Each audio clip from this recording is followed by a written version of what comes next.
Դիտեք առաջին ալիք Ամերիկայի հեռուստակոնտենտը։ Բաժանորդագրվեք առաջին ալիք Ամերիկայի YouTube-յան ալիքին First Channel America։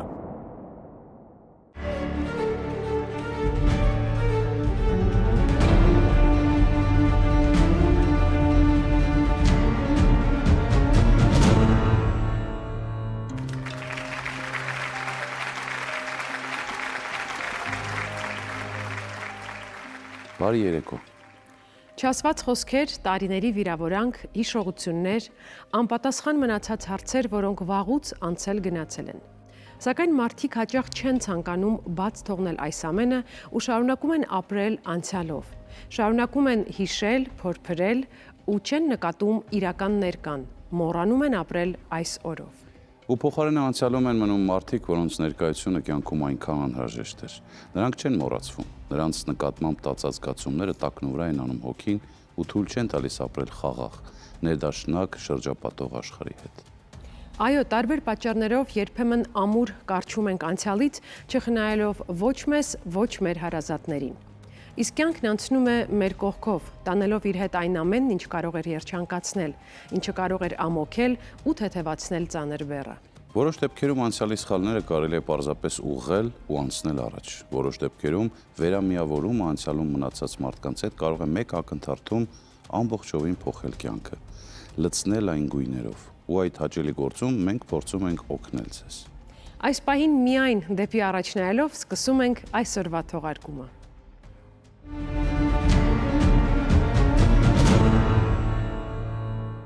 Եթե մեր տաղավարում ներկա հանդիսատեսի ձեռքերում լուսանկարներ եք տեսնում, ապա պատճառը միայն մեկը կարող է լինել։ Նրանք այստեղ են իրենց համար հարազատ մարդուն գտնելու հույսով։ Հիմա կլսենք նրանցից մեկին, իսկ եթե լուսանկարում պատկերված մարդուն ճանաչեք, ապա առանց վարանելու կապ հաստատեք մեր խմբագրության հետ։ Համեցեք։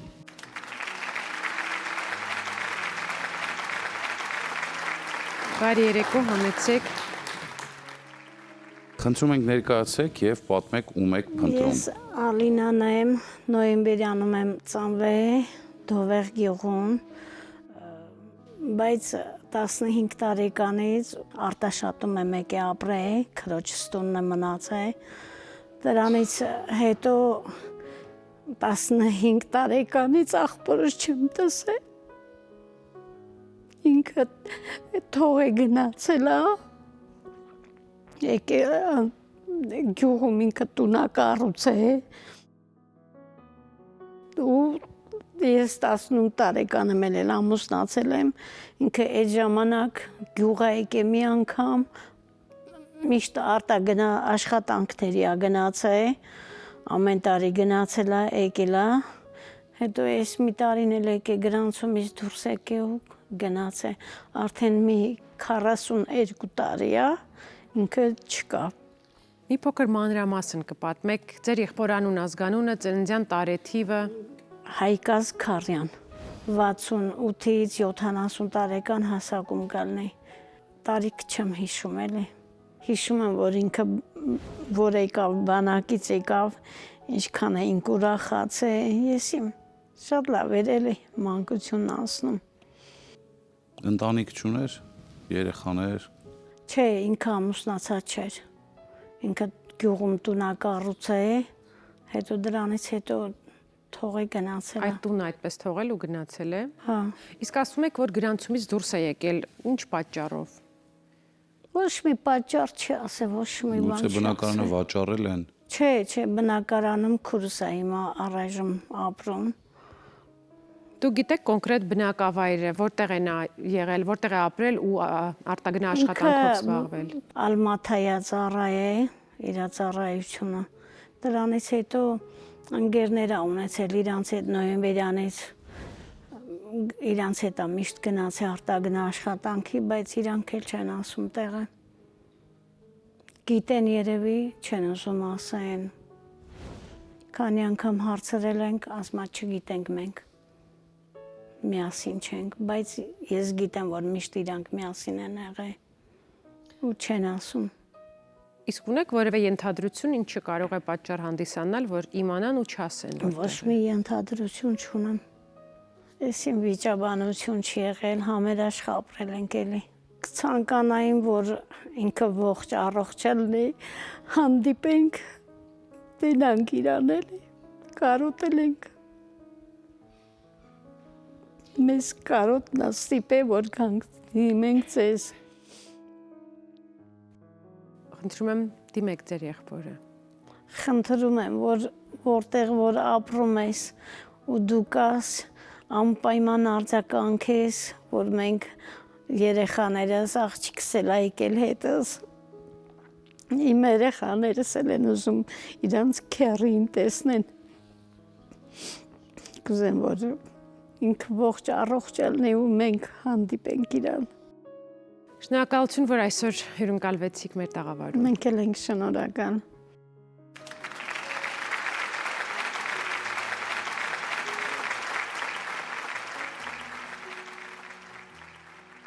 Եվս մեկ բաժանման պատմություն, եվս մեկը, որի դրական ավարտի համար այսուհետ պետք է ջանքեր գործադրենք միասին։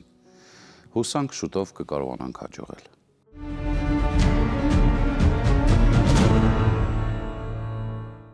Հայտատուներից շատերը 100%-անոց վստահությամբ ասում են, որ որոնվողը նույնքան կուրախանա եւ հանդիպելու մեծ ցանկություն կունենա։ Մեծամասամբ հենց այդպես էլ լինում է։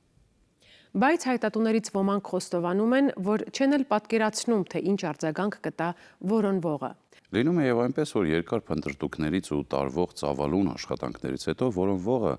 պարզապես հրաժարվում է, թե հանդիպումից, թե իր մասին որևէ տեղեկություն հայտնելուց։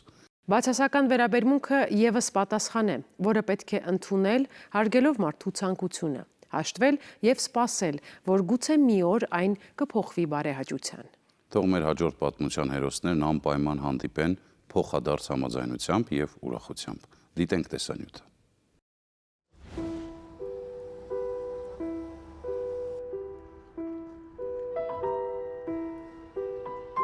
Բարի գալուս Հրազդան, սա այն վայրն է, որտեղ ես ապրում եմ։ Հետևում 27-ն է, Տամարային շենքն է։ Իմ ու Տամարայի մանկությունը անցել այստեղ։ Սա մեր դպրոցական նկարներն է, որ ամեն տարի նկարում էինք, սա Տամարան է, այս էլ ես եմ, ոճր-ոճր։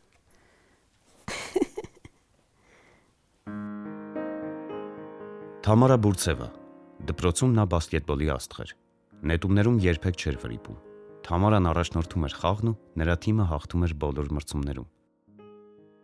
Համադասարանցիներ լինելուց բացի, Թամարան և Նաիրան հարևաններ էին, Բուրցևներն ազգությամբ բելառուս էին, Հրազդան էին եկել գոմել քաղաքից։ Նաիրան մարմնամարզության խմբակ էր հաճախում, մարզասեր աղջիկներն արագ մտերմացան։ Նրանց ընկերությունը սկսվեց Բաքում, շարունակվեց Հրազդանի Լևոն Խեչյանի անվան թիվ 10 դպրոցում։ Շատ զուսպ, համեստ, բացառիկ համեստ աղջիկ էր, այդպես ասեմ։ Եվ մենք իրար հասկանում էինք, առանց խոսքի, առանց ինչ-որ բանի, նայում ենք իրար ու արդեն հասկանում էինք, հեշտ էր, իր հետ շատ հեշտ էր։ Հետո նվիրվածությունը, դա երևի աշխարհում ամենակարևոր բանն է։ Գալիս էր մեր տուն, մերոք նստում էին, գիմնաստիկա է, ստոմանել ինձ հետ, ինչ կարող էր էնել անում էր, ես բոլոր նայում էին, ծափահարում էին, այդ չգիտես երեխաներին խնդրում էին, դե սկսում էինք։ Ծնողներս տարբերություն չէին դնում Տամարա, ես, իր ամայրն էլ նմանապես իմ վերաբերյալ շատ էր սիրում հարգում, մենք էլ իրան։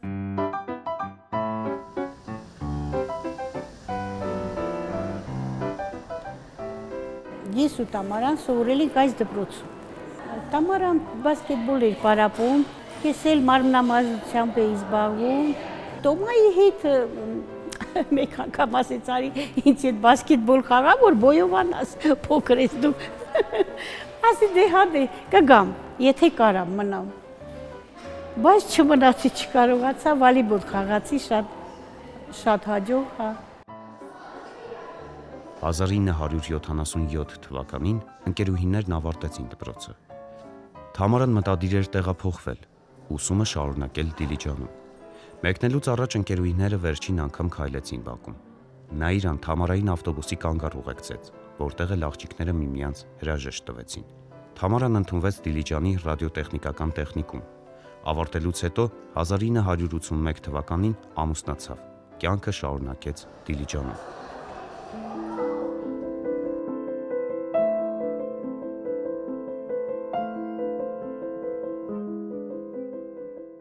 Մենք քաղաքի այգիներից մեկում ենք, որտեղ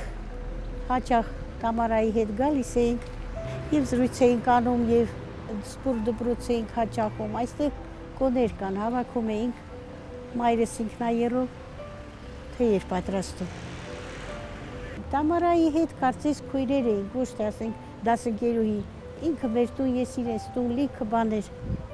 շատ մոտ ու հարազատ։ Այդ ընկերությունը մնաց մինչև որ հիմա ես հիշում եմ ու գիտեմ, թե այդ ժամանակներն եմ ապրում։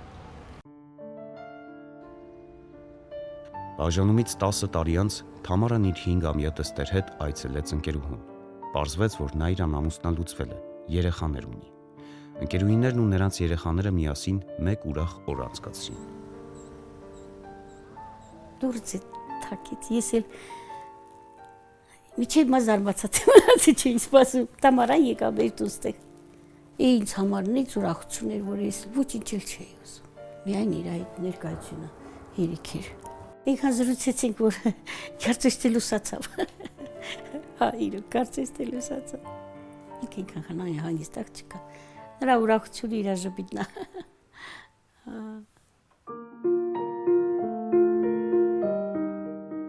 Սա այն ինքնայիրն է, որ մայրիկս թե է պատրաստում ես համար, մենք էլ կոներ էինք բերում, դնում այստեղ և այդ արոմատը հասնում է ջրի։ Պետքան է գիտեմ։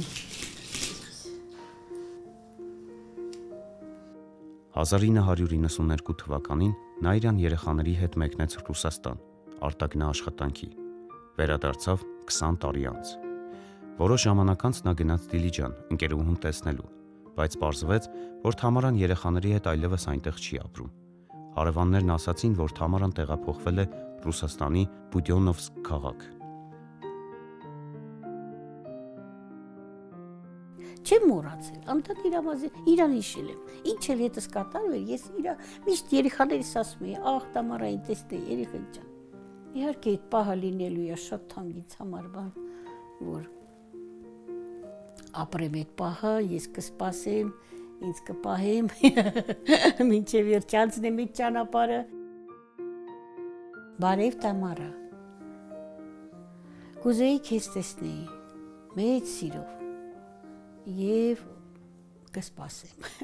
էլի կսպասեմ։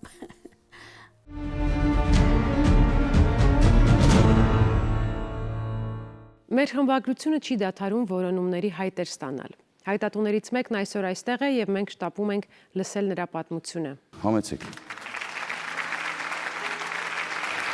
Բարև ձեզ, համեցեք։ Խնդրում ենք ներկայացեք եւ ասեք ում եք փնտրում։ Ես Հարություն Հարությունյան եմ, Արմավրի մարզ գյուղ Միասնիկյան։ Իմ գերդաստանը ժամանակին Իրանը հայեր են։ Մոտ, եթե չեմ սխալվում, 1800 թվականներին կամ սկզբներին կամ կեսերին տեղափոխվել են Հայաստան։ Ես փնտրում եմ իմ պապի հորը։ Մենք երկու ազգանով ենք գրվում իմ գերդաստանը, իմ նախնիները, Հարությունյան եւ Թավրիզյան։ Գյուղացիք իրան անվանել են Երկիչ Պապո, իսկ իր իսկական օրինական անունը Հովսեփ, Հարությունյան կամ Թավրիզյան Հովսեփ։ Մենք հասկանում ենք, չէ, որ կան պատմություններ, որ վաղեմության ժամկետ ունեն։ Մեզ պետք է փնտրել նրա մասին տեղեկություններ առնվազն, իսկ լավագույն դեպքում նրա ժառանգներին ու ծանոթներին։ Շատ լավ։ Ինքը ուզեցել է հետա Ամերիկա։ 1913 թվականին ինքը ունեցել է երկու աղբեր։ Մեկի անունը Միսակ, մեկի անունն էր Սետրակ։ Սետրագին ինքը ուզեցել է որ տանի իր հետ աղբերներին, հրաժարվել է բացառապես։ Իսկ Միսակը իր աղբերներից գնաց է հասել է նավ, բայց ես տեղեկություններ քիչ ունեմ, գուցե Բաթումի, գուցե ուրիշ նավահանգիստ։ Այնտեղ որ նավ են նստե, տատանվել է նավը, հետո Միսակը աղբորը խնդրվել է որ ես շատ վատ եմ զգում, գուցե ճանապարհին մահանամ, ես հրաժարվում եմ այդ իսկ իմ պապի հերը հասել է Ամերիկա, ապրել է Լոս Անջելեսում։ Ու ինքը լավ երկիչ եղել է, այնտեղ աշխատել է իր երկերով, հետո ինքը արդեն կարողացել է, կարողություններ արդեն ստեղծել է ինքը։ Այնտեղ ինքը ունեցել է կին ու աղջիկ երեխա։ Բայց չեմ անում օրինական ամուսնացած են եղել արդեն այնտեղ, թե էդել է վարկած, բայց այդ որ հաստատ կա այդ կին երեխան եղել են։ Քանի տարեկան է եղել, երբ մեկնել է Հայաստանից։ Ինքը գնացել է 1913 թվականին, բայց բավականին տարեց եղել, չի կարելի ասել 50 տարեկան կամ գուցե 30-ից ավել։ Այս լուսանկարը որտեղից ձեզ։ Էսի փոխանցվել է Գերդաստանից Գերդաստան, իմ նախնիներից, մեր Սա Հայաստանում արված լուսանկար է։ Հա։ Շատ լավ, պետք է խնդրեմ եւս մեկ անգամ կրկնեք տվյալները, ում ենք փնտրում անուն, ազգանուն, հայրանուն, եթե գիտեք, ծննդյան տարեթիվ, որպեսզի հնարավոր լինի մեզ դիտողների համար նույնականացնել այս պատմությունը գուցե իրենց ծանոթ մարդու ու պատմության հետ։ Հարությունյան, Թավրիզյան, Պապո, էդի գյուղն են անվաներան, երկիշ Պապո, փաստաթղթերով Հարությունյան, Թավրիզյան, Հովսեփ։ Էս իմ պապի հերն է։ Կնոջ անունը Վարդուհի կամ Վարդուր, տարեթիվը չեմ անում ես, բայց որ 13 թվականին ինքը այդ հաստատ կա, որ 13 թվականին ինքը գնացել է Ամերիկա։ Էս էլ իր որդին է Թավրիզյան Հարություն Հովսեփի։ Բայց մեր ազգի մեջ, իմ Գերդաստանի մեջ շատերը գրվում են Հարությունյան, շատերը Թավրիզյան։ Շնորհակալություն այսօր մեզ հետ։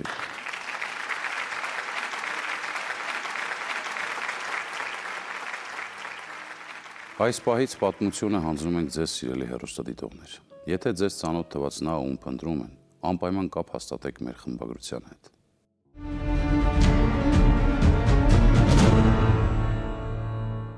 Մենք գիտենք, որ երբեմն որոշ իրավիճակներում որոնումներին չեն օգնում որոնվողի անունն ու ազգանունը։ Փոխարենը կա մի բան, ինչի շնորհիվ որոնումները շատ արագ ճիշտ հուն են մտնում։ Դա լուսանկարն է։ Հենց դրա համար էլ մեր բոլոր հայտատուներին կոչ ենք անում տրամադրել մեզ լուսանկարներ։ Իսկ ձեզ, սիրելի հեռուստադիտողներ, խնդրում ենք ուշադիր դիտել եւ եթե դրանցում պատկերված մարդիկ ձեզ ծանոթ թվան, կապվել մեր խմբագրության հետ։ Այսօր եւս ձեր ուշադրությանն ենք ներկայացնում մի քանի լուսանկարներ, որոնք մեզ ուղարկվել են անսահման հույսով։ Վերջին անգամ Մարատ Մամոյանին նրա ազգականները տեսել են մոտ 30 տարի առաջ, երբ նա եկել էր Տյումենի մարզից հարազատներին այցելելու։ Սակայն Ռուսաստան վերադառնալուց հետո նա այլևս բարեկամների հետ կապի դուրս չի եկել։ Հայտնի է, որ Տյումենի մարզում Մարատը սիրելի կին եւ երեխա ուներ։ Մարատին փնտրում է քույրը՝ Լենան։ Այս լուսանկարում Էմիլ Գեղամիսուքյասյանն է, ծնված 1924 թվականին Ալափարս գյուղում։ Մասնակցել է հայրենական մեծ պատերազմին եւ 1942 թվականին անհետ կորած է ճանաչվել։ Պատերազմի ավարտից 10 տարի անց Էմիլի ազգականների տուն է եկել անծանոթ մի կին եւ հայտնել, որ Էմիլը ողջ է եւ գտնվում է Ամերիկայում։ Սուքյասյանների ընտանիքը խնդրում է արձագանքել Էմիլի ժառանգներին կամ նրանց, ովքեր կարող են որևէ տեղեկություն հայտնել նրա ճակատագրի մասին։ Վալենտինա Ֆյոդորի Սահրադյանին խնդրում է արձագանքել նրա հարազատ քրոջ Տատյանայի ընտանիքը։ Վալենտինան բնակվել է Արտաշատ քաղաքում, ունի 2 դուստր՝ Արմինեն եւ Նարինեն։ Վերջին անգամ Վալենտինա Սահրադյանը կապ է հաստատել քրոջ ընտանիքի հետ 1991 թվականին։ Ռաֆիկ Շակիրովին խնդրում է արձագանքել բանակային ընկերը Պյոտր Պերժուն։ Վերջինս առաջարկում է հանդիպել եւ վերհիշել ծառայությունը Վոլգոգրադի շինգումարտակում։ Տղաները զորակոչվել են 1989 թվականին։ Նրանց համար 5825 զորամասը գտնվում էր Վոլգա գետի ափին։ Համայակ Օնիկի Արաքելյանին ուզում է գտնել նրա կրտսեր եղբայրը՝ Մուշեղը։ Համայակը ծնվել է 1960 թվականի դեկտեմբերի 2-ին Լենինականում։ 1994 թվականին մեկնել է Ռուսաստան արտագնա աշխատանքի եւ մնացել է այնտեղ ապրելու։ Վերջին անգամ կապ է հաստատել եղբոր հետ 2022 թվականի սեպտեմբերի 3-ին։ Նա Մուշեղին լուսանկար է ուղարկել, ինչից հետո այլևս կապի դուրս չի եկել։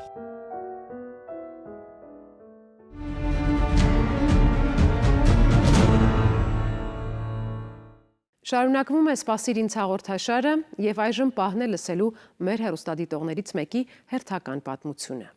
Իսկ մեր հաղորդաշարը շարունակվում է հենց հեռուստադիտողների շնորհիվ ու նրանց համար։ «Սպասիր ինձ»-ը կա միայն մեկ պատճառով։ Կան մարդիկ, որոնք հեռու են իրարից եւ ոչ միայն պարզապես հեռու են, երբեմն նույնիսկ չգիտեն միմյանց մասին ոչինչ։ Կան մարդիկ, որոնք միմյանց մասին ոչինչ չիմանալով երազում են հանդիպել, կրկին կամ գուցե առաջին անգամ, էական չէ։ Կարևորը կա ցանկություն, կա երազանք, որ մի օր կկանգնեն միմյանց առջև, ամուր կգրկեն իրար ու կասեն. ես սպասում էի քեզ։ Եվ կարևորը կա հույս, որը չի մարում երբեք։ Հույս, որ հարազատ հոգիներին բաժանող անդունդի վրայով մի նոր կամուրջ կկառուցվի, որով կանցնեն ու վերջապես կմիավորվեն նրանք։ Այդ հույսն էլ հենց մեր նախագծի չավարտվող վառելիքն է, որը ուժ է տալիս բոլորիս շարժվել առաջ, չվհատվել, հավատալ ու գտնել։ Չի վհատվելու հաստատ մեր այսօրվա հայտատուն, ծանոթանանք նրա հետ։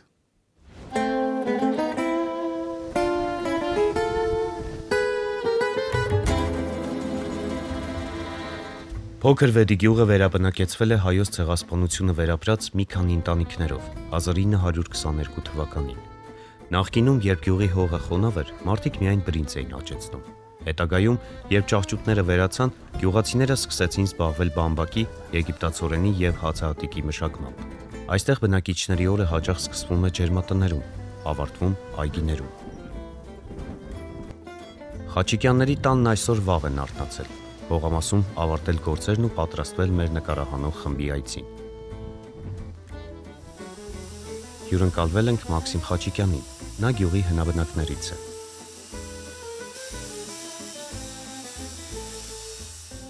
Արդեն 73 տարի է, ես գյուղում եմ ապրում,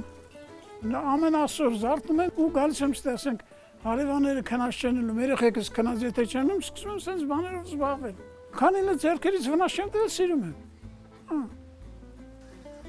Մաքսիմ Խաչիկյանը դիմել է մեզ իր բանակային ընկերոջը Յուրա Լոգինովին գտնելու խնդրանքով։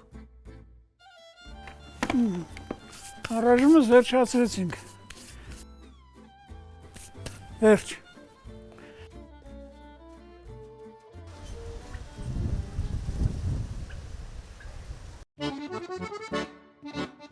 «1971 թվականին Մաքսիմը ծառայության անցավ Չեչնիայի Շալիի շրջանում։ 6 ամիս անց զորամաս եկավ մի շիկահեր երիտասարդ՝ Լոգինով Յուրան։ Նորակոչիկը Թուրքմենստանի Մարի քաղաքից էր։ Յուրային ուղեկցեցին զորավարժարան։ Որպես փորձառու զինծառայող Մաքսիմը նորեկին ցույց տվեց զորամասը, ծանոթացրեց տեղի կարգուկանոնին։ Շուտով Յուրան եւ Մաքսիմը դարձան կապավորներ, զինվորական առօրյան նրանց մտերմացրեց։ Մենք համարյա միշտ իրար հետ ենք եղել, միշտ։ Այդպես բան չեղի, որ հանգարց կռվենք մյուսների հետ վիճաբանենք կամ ինչ-որ ցեզ կրտուկ լինի, ինքը իմ հետ չլինի։ Առանց ինձ կյամ չուներ։ Ինքը չէր ասում առանց քեզ կյամ չունեմ, բայց զգում էի ես։ Զգում էի, որ ինձանով ինքը շատ ազատ է զգում իրան։ Դե մեզ բոլորը ճանաչում են։ Դե արդեն իմ ձենից ճանաչում են, եք լաչար ձեն ունեին դեղ ես։ Հա որ ասում են դից արդեն ակումբից լետնի ակումբ էր, էլի գովում են, հա Խաչիկյանի ձենա ինչ եղել, մի բան եղել է ուրեմն։ Արտակարգ տղա էր։ Բարի բուն իմաստով եմ ասում, շատ ընկերական, շատ նվիրված, ծնողներն էլ այնտեղ ծնվել Թուրքմենիայում։ Մաքսիմը զորացրվեց 1973 թվականի մայիսին։ Յուրայի ծառայության ավարտին դեռ 6 ամիս կար։ Տղան հրամանատարից թույլտվություն վերցրեց։ Մաքսիմին ուղեկցեց գնացքի կայարան։ Հրաժեշտի ժամանակ տղաները հասցեներով փոխանակվեցին եւ պայմանավորվեցին հանդիպել։ Հանդիպումը չուշացավ։ 4 ամիս անց Մաքսիմը աշխատանքի բերումով կրկին հայտնվեց Չեչնիայում։ Նա գնաց զորամաս ընկերոջը տեսնելու։ Սա ընկերների վերջին հանդիպումն էր։ Ես խոսք էի տվել, ինքը պատրաստ էր դրան, որ պետք է գնայի ես։ Օրը բանը չի ասել, բայց խոսք էի տվել, որ անպայման հետ եմ գալու։ Դե ինչ, հատատվել, համբուրվել, լացել, տվեշան, անա։ Ինձ հիշում են բանակի կյանքը, առաջին ինքն է գալի խոսակցության մեջ աշկի դեմը։ Հետո նկարվելուց համարյա իր հետ եմ միշտ նկարվել ես։ Բարի բուն իմաստով ընկերություն, բարի բուն իմաստով։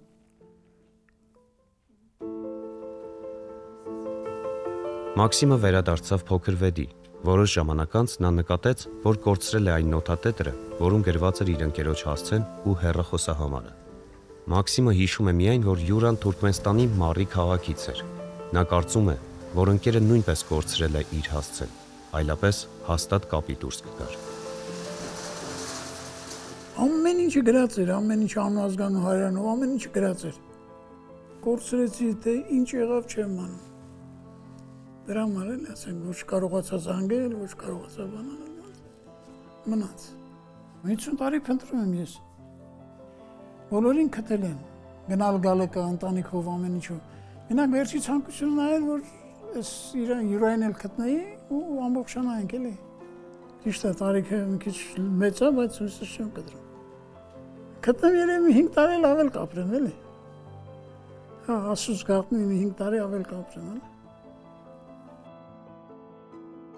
Ցանկություն եմ անպայման հանդիպել, խնդրում եմ, եթե ինչ-որ ձևի կլսես, կտեսնես, անպայման արձագանքի։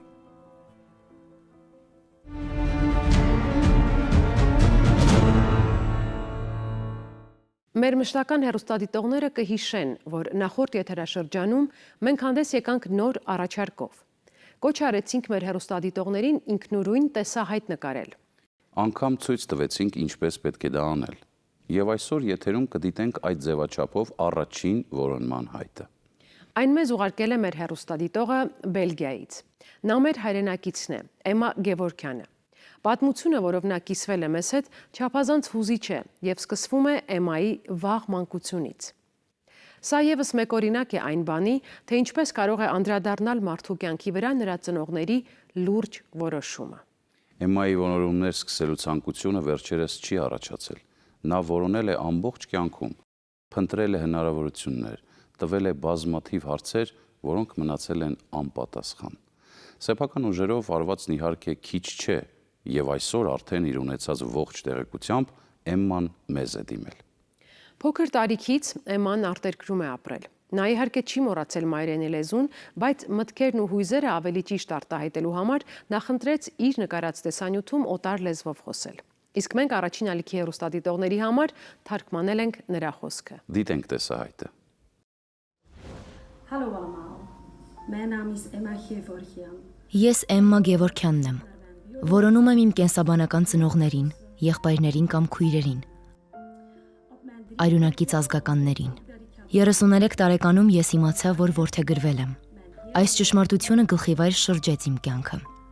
Ես ապրում եմ Բելգիայում, երջանիկ եմ իմ ընտանիքով եւ աշխատում եմ որպես հոգեթերապևտ, բայց միևնույն է, ուզում եմ իմանալ ով եմ ես իրականում, որտեղից եմ գալիս,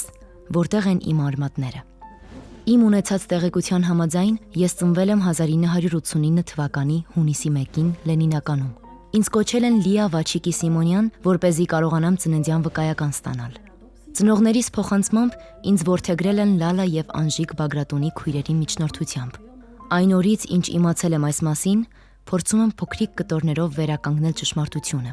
բայց շարունակ բախվում եմ փակ դռների, վախի եւ լռության։ Ծննդատունը մերժում է տրամադրել արխիվում պահվող փաստաթղթերը, բայց ես երբեք չեմ հանձնվի։ Դիմում եմ այն կանանց, որոնք ծննդաբերել են 1989 թվականի հունիսի 1-ին Լենինականում։ Գուցե հիշում եք որևէ տարօրինակ բան ծննդաբերական բաժանմունքում, անհետացած երեխայի մասին խոսակցություն, չափազանց հուզված մայր կամ այլ ուշագրավ իրավիճակ։ Դիմում եմ Բագրատունի ընտանիքի բարեկամներին կամ ծանոթներին։ Ցանկացած ինֆորմացիա կարող է մեզ մի քայլ մոտեցնել ճշմարտությանը։ Դիմում եմ իմ կենսաբանական ծնողներին։ Իմ սիրելի ծնողներ կամ եղբայրներ, քույրեր եւ արյունակից հարազատներ։ Եթե տեսնում եք այս ուղերձը եւ հասկանում, որ խոսքը ձեր մասին է, իմացեք, ես ոչ ոքի չեմ մեղադրում։ Ես պարզապես ուզում եմ իմանալ, թե ով եմ։ Իմ սիրտը բաց է։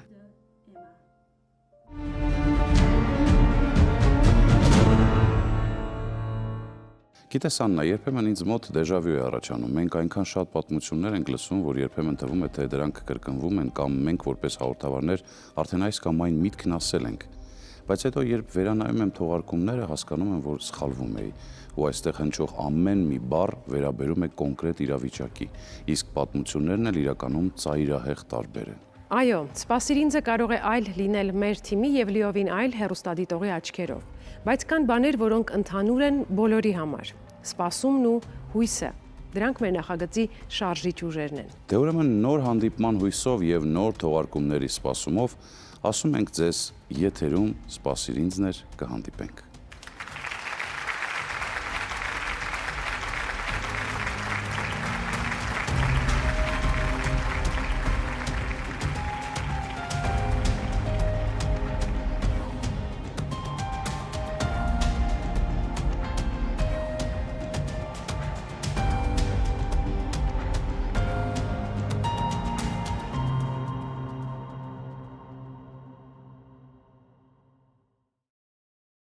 Դիտեք առաջին ալիք Ամերիկայի հեռուստակոնտենտը։